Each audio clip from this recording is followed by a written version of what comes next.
નમસ્કાર મિત્રો, આપણી યુટ્યુબ ચેનલમાં તમારું સ્વાગત છે। મિત્રો, તમે આ ચેનલની અંદર નવા આવ્યા હો તો ચેનલને સબસ્ક્રાઇબ કરી દેજો અને વિડીયોને લાઇક કરી દેજો।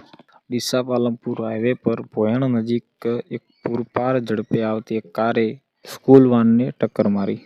વિદ્યાર્થીઓથી ભરેલી સ્કૂલ વાન એ કારથી અથડાતા પલટી ગઈ હતી અને આસપાસથી સ્થાનિકો દોડીને મદદ માટે આવ્યા અને સ્થાનિકોની મદદથી સ્કૂલ વાનમાંથી વિદ્યાર્થીઓને બહાર કાઢવામાં આવ્યા અને કેટલાક વિદ્યાર્થીઓને નાની મોટી ઈજાઓ પહોંચી છે, જેમને સારવાર માટે 108ની મદદથી ડીસા સિવિલ હોસ્પિટલમાં પહોંચાડવામાં આવ્યા।